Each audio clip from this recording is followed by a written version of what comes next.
வாரம் பயங்கர ஹைப்பான சூர்யாவுடைய கங்குவா படம் பார்த்தேன் போய்.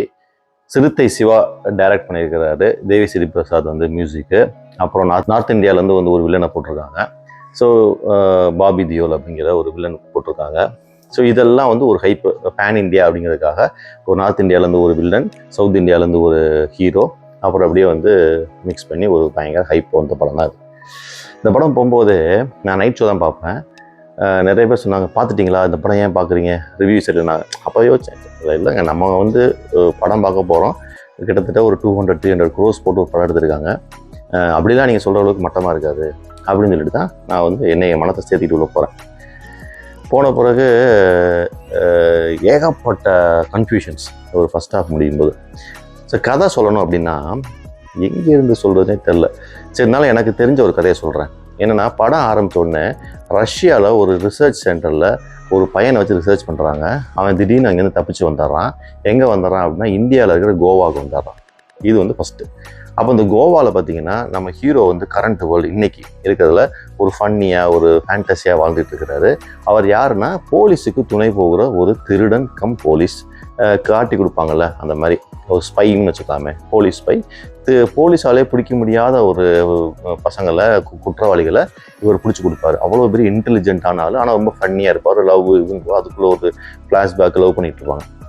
இந்த இடத்துல 2 பேரும் சந்திக்கிறாங்க. அந்த பையனும் ரஷ்யாவிலேருந்து ஓடி வந்தான் பார்த்தீங்களா, அந்த பையனும் நம்ம ஹீரோவும் ஒருத்தர் சந்திக்கிறாங்க. அவன் வந்து இவரை பார்த்துக்கிட்டே இருக்கான்.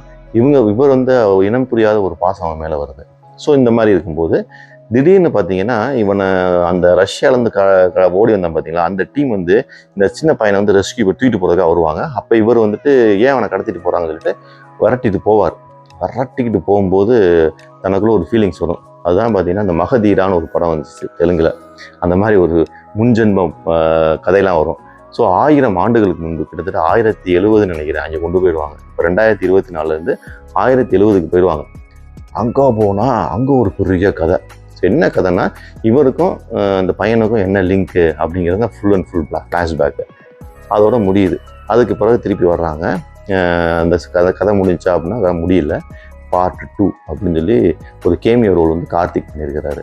அவர் ஒரு வில்லன், பயங்கரமான வில்லன் பார்ட் 2ல் சூர்யாவுக்கு. இதுதான் அந்த கதை.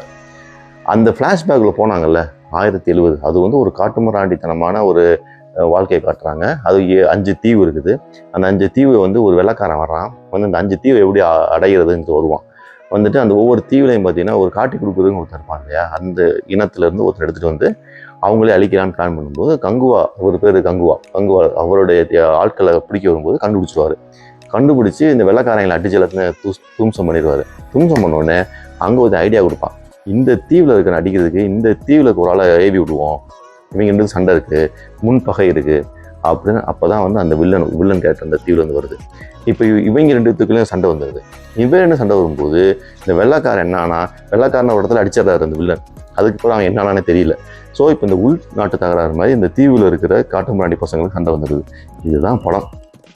கஷ்டப்பட்டு சொல்லிட்டேன். ஆனால் படத்தில் மேக்கிங் நான் அதெல்லாம் சொல்ல மாட்டேன், ஏன்னா கஷ்டப்பட்டு எடுக்கிறாங்க. பட் ஆனால் உட்காரவே முடியல தேட்டரில். கத்திக்கிட்டே இருக்காங்க. ஒரு இடத்துல பழைய தமிழ் பேசுகிறாங்க, இப்போ நார்மல் தமிழ் பேசுகிறாங்க. புரிய மாட்டேங்குது சத்தத்தில். அந்த டிஎஸ்பி தான் என்ன மியூசிக் டைரக்டர்னு எனக்கு தெரியல. இந்த படத்துக்கு எடுத்தது டிஎஸ்பியா, படத்துக்கு எடுத்தது சூர்யாவா, யார்? ஒரு ஸ்க்ரீன் பிளே கிடையாது. சூர்யா எனக்கு தெரிஞ்சு ஒரு 10 வருஷத்தில் பார்த்தீங்கன்னா பெரிய கதையெல்லாம் ஜெய்பி மட்டும் தான் நடித்தார் நல்லா. அப்புறம் சூரரை போட்டு அது சுதா கொங்குறனால ஒரு கதையுள்ள நடிச்சிருப்பார். இவருக்குன்னு ஒரு ஹீரோயிசமால கிடையாது. அவர் நடிக்கிறது ஓவர் ஆக்டிங்காகவே. அவரை பார்த்தாலே எப்படி தெரியுதுன்னா, சும்மா ஒரு ஃப்ரேமில் வந்து நடிச்சுக்கிட்டே இருக்கிறாரு. ஒரு இயற்கையான ஒரு ஃபேஸே போயிடுச்சு. அவர் நார்மலாகவே வர முடியல, அவரை பார்க்கவே முடியல.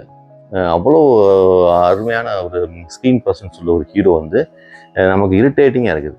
ஸோ இதை பற்றிலாம் விமர்சனம் பண்ணுறதுக்கே ஒன்றுமே கிடையாது இந்த படத்தில். இந்த கதையை எப்படி சொல்கிறது, இது இப்படி எடுத்துருக்காங்க, அப்படி எடுத்துருக்காங்க, இப்படி எடுத்துருக்கலாம். ஒரு சில படத்தெல்லாம் நான் சொல்லுவோம்ல, இந்த படம் ஓகே, இந்த இடத்த இப்படி பண்ணியிருந்தாங்கன்னா நல்லாயிருக்கும் சொல்லுவோம்ல. இது அப்படி கிடையாது. படம் பூராமே தப்பாக எடுத்து வச்சுருக்காங்க.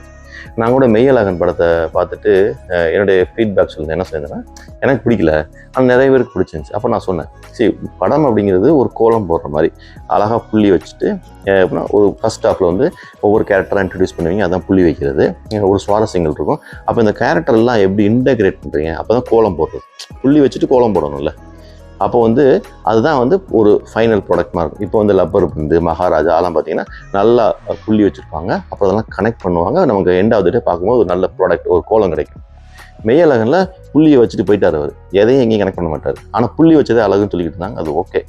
இந்த படம் அதை விட எப்படி கேவலம் அப்படின்னா, புள்ளிலாம் வைக்கல, கோலமாவை தூக்கி அப்படியே கொட்டி கையில் ஒரு பிசைஞ்சு ஒரு ஒரு களிமண் மாதிரி ஆக்கி இதான் படம் அப்படின்னா ஒரு கிராஃப்டே வந்து தெரியல அவங்களுக்கு. சிறுத்தை சிவாலாம் இவ்வளோ ஒரு அட்டம் எடுக்கிறது, அதை நம்பி சூர்யா போகிறதுலாம் வந்து தெரியல. இனிமேல் அது நடக்காதுன்னு நினைக்கிறேன். பார்ப்போம், முடிஞ்சால் பார்க்காம இருங்க, அவ்வளோதான். தேங்க்யூ.